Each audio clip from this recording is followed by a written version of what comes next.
Hello, everyone, and welcome to Sisters for Financial Independence. My name is Catherine Akupjan, and at Sisters for Financial Independence, we cover topics related to money, motherhood, and everything else in between.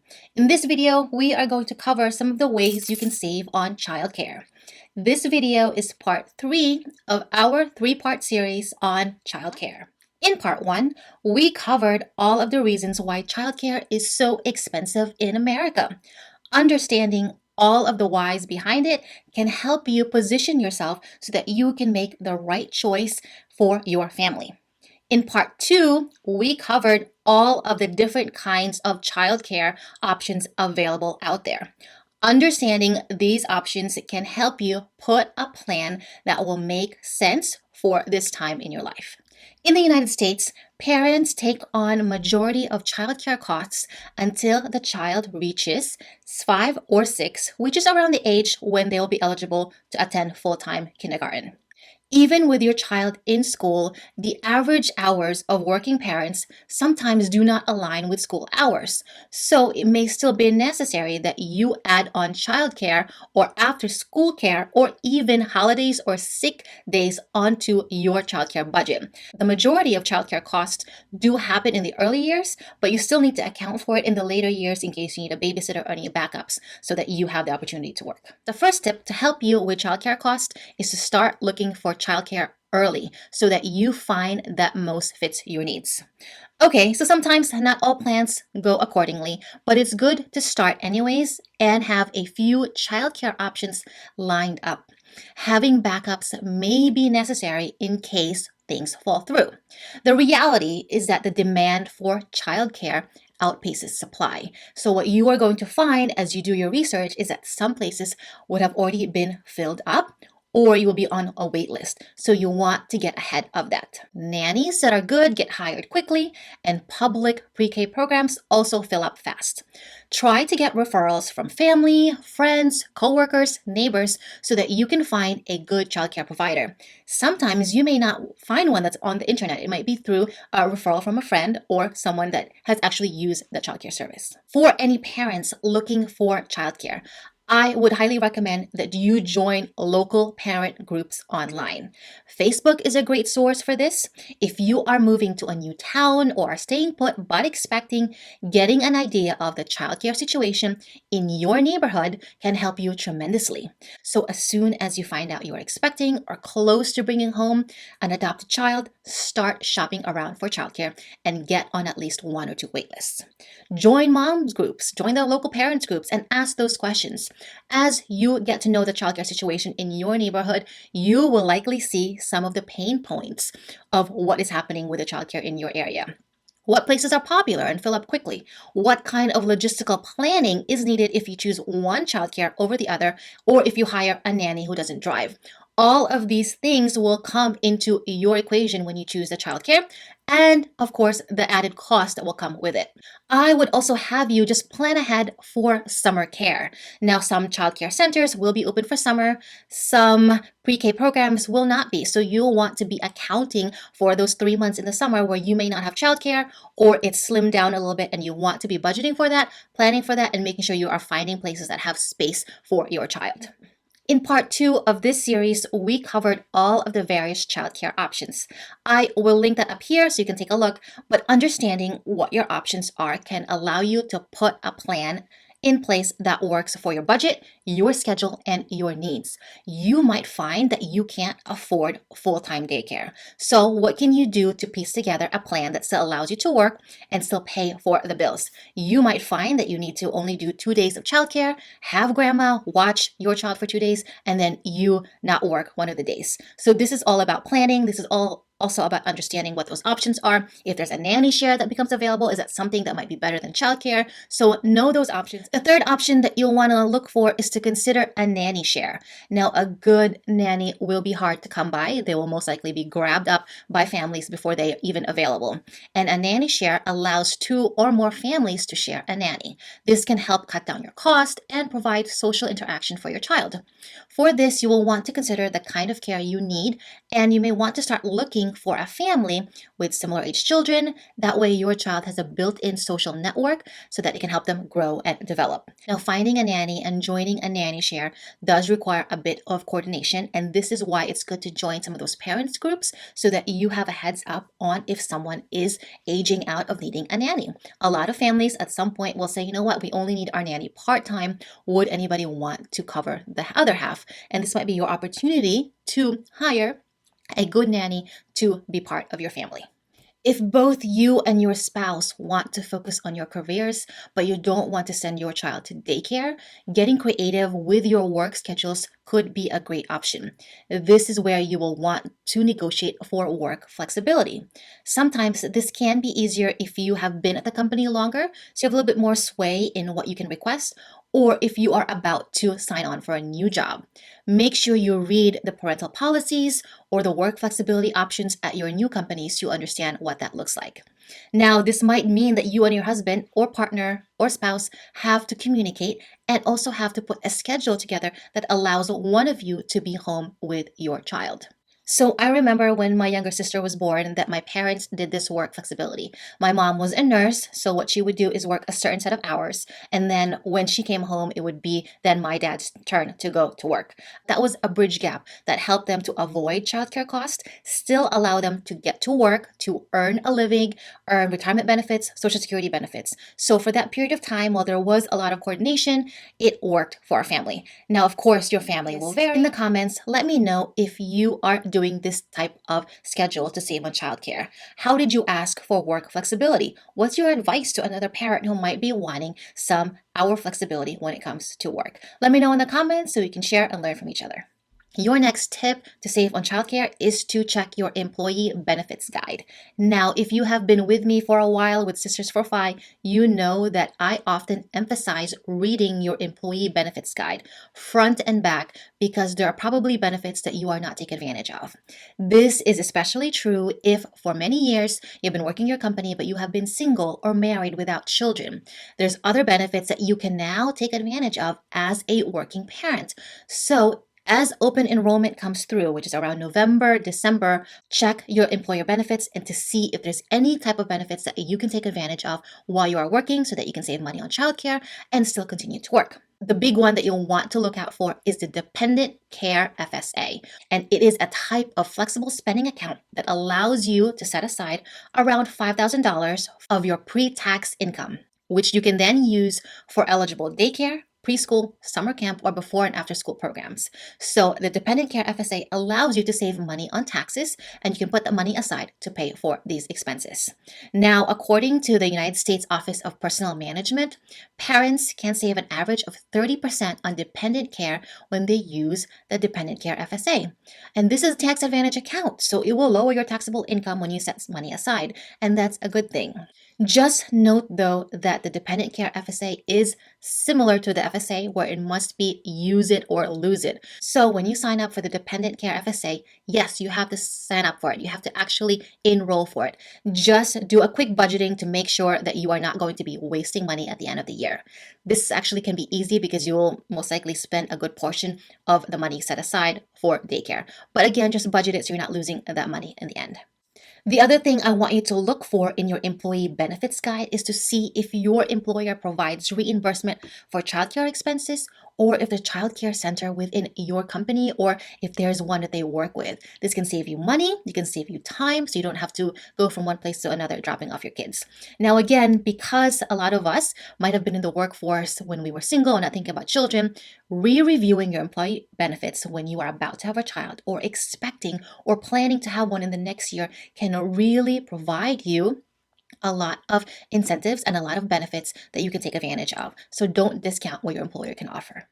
If this video has been helpful so far, give it a thumbs up and share it with a friend. The more parents like you and me that can save money, the better for our families. The next thing that you are going to try to do if you want to save money on childcare is to try and negotiate your childcare fees. Work with your provider, ask them, is there other discounts that they can provide for long-term commitments or referrals? If you have more than one child in childcare, can they provide you a discount? What are those options? It doesn't hurt to ask and it doesn't hurt to negotiate. Maybe some options might be you pay up front for the year. You may want to look at the rates between daily or weekly. See what those options are and negotiate and really work with your provider so that you can afford the childcare you're paying for and you're not digging deep in your pocket for it. Many childcare providers will absolutely want to work with you. They want to provide you the service. See what the flexibility they have in terms of payments so that you have that flexibility as well. The next area that you are going to utilize to help you save money on childcare is to utilize tax benefits. Now, we covered the dependent care FSA a few minutes ago to help reduce your taxable income. Now, when tax season rolls around, what you're going to do is also look for the child and dependent care tax credit to get some of money back from last year's childcare costs. Now, the credit is available to taxpayers who need childcare to go to work, childcare to attend school, or childcare to search for a job. You also want to ask your tax professional to make sure this is possible and to see if you can qualify and take advantage of this credit. As you go through all of these tips to help you save money on childcare, do not forget to check for government subsidies. Depending on where you live, there may be government programs that can help cover some or all of your childcare expenses. Check with your local government or social services agencies to see what options are available. These programs are available on a national level, so check to see if you qualify. Now, there's the Head Start programs, which provides support for infants to 5 years old, so you can see if you qualify for that. It provides high quality early childhood education and development services for young children from low income families. 2 is state funded or even town funded pre-K. Some states that offer pre-kindergarten with varying eligibility requirements may be available for you to take advantage of, and that can save you some money on childcare. Also, check out the Child Care and Development Fund for low-income families and caregivers. This allows parents to work or get professional training or education so someone can watch your child where you go to school. And some parents may be eligible for subsidized childcare through the state, the school, employer, or through military services. Just make sure you ask, see if you qualify, see if you're eligible, and check availability for these programs from where you live. Also, look into the temporary assistance for needy families. If you are going through an event where it's a temporary event and you need support, you may want to reach out to see how you can get subsidized childcare or get support to help you get childcare so you can go to work or get training and education. If you are an active duty service, don't forget that the military and the government does provide you services for childcare. So check into this, check to see what you're qualified for so you can take advantage of those as well. If you don't qualify for some of those services on the national level, try your community level. Depending on your child's age and needs, there may be free or low-cost programs offered by your community centers, your libraries, or your recreation department. Many churches or other religious organizations might offer low-cost childcare services as well. And depending on your church or faith, they may provide daycare, preschool, or after-school care, and even summer camps at a lower cost. So check into those as well. Now, such a sidebar, which I mentioned before, summer can be trying for many families, especially because there's no school. And if you have school-aged children, you still need someone to watch them. So make sure you plan ahead for summer too. Make sure you find those childcare so that you have the opportunity to send your child somewhere safe and affordable during the summer. I'd also have you look into your local YMCA. A lot of YMCAs offer either scholarships or maybe reduced childcare options or even after-school programs that's linked with the school. And most of these fees are fairly affordable. So look into your local YMCA to see if you can qualify for some of these programs. Next up is to have your family pitch in. It takes a village to raise a child. If you live close enough to mom, dad, an aunt or uncle, and they have the time, the energy, the willingness to help you care for your child, let them. Now, if you are worried about safety or any other concerns, ask them to take a CPR class, ask them to take one of those educational trainings for watching over an infant or a child. This can be a few hours of work for them and gives you a lot of peace of mind knowing that someone that you know, someone who has some training, will be watching your child while you are at work. If a family member is not an option, perhaps a neighbor can fill in instead. Maybe you can switch off. Maybe your neighbor can watch your child during the day and you watch their child during the evening. This does require that you get to know your neighbors, get to understand their needs, so you can find a way to work with each other to get that childcare that can be affordable for both families and save you money in the long term. Another thing that you can do is to ask local stay at home moms. See if there's one that might be willing to watch your child for a few hours in exchange for some cash. Now, a lot of stay at home moms will want to bring in some cash, so they might be willing and available to do this. You just want to make sure you work out some of the terms so that you're not surprised by the cost they'll charge you as well as the timing of it. But I think it's very possible to find the kind of help at the affordable price. Next option is to hire either a college student or even a high school who can become a mother's helper. Now, for these types of helpers, you're not going to be paying them as much as a daycare because there's no facilities that they're paying for. You're basically just paying them for their time to come over, maybe watch your kids for a few hours while you work. Now, it would be in most cases in the safety of your own home, so you have a lot of guidance and leverage when it comes to this. But this can provide you some time to do work on your own, maybe make that income for a few hours and have someone else watch your child at a lower rate. Many colleges and universities operate job boards where students advertise their childcare availability. There's also a lot on these Facebook groups or their parents groups. So again, join those and look to find one that you trust, that you can work with over time so that you build in that trust with a college helper or another student. I think there are many students who would love to spend time with kids for a break from college to earn some cash, or maybe you offer another incentive like offering a place to do laundry or some home cooked food. That might be something that you want to think outside the box for to trade for that time to help you watch your kids. Now, the next thing that you might want to consider if you want to save money on childcare is to consider staying at home for a period of time. Now, if you live in a dual income household and daycare prices are just hard to stomach or they're basically eating majority of your income, consider it as an option, but put a time frame for yourself. Now, typically infants cost more when they're at daycare, so you might want to consider staying home for a year to save money there. But I do have a longer video where we cover some of the pros and cons of being a stay-at-home parent, so I just want you to be aware of the financial implications. If you do end up staying home, yes, you will save money, but sometimes this can be very temporary and you do put yourself at risk of not being able to go back to the workforce as quickly as you'd like. So just review that video so you understand those challenges. But consider it. It might be an option, especially if you have a very specific skill set that you know you can go back to work within a year or 2 years. Now, if you are willing to, are able to, and have the experience, you might want to consider starting your in-home daycare. This option allows you to stay home, watch your kids, and not have to pay someone else for childcare.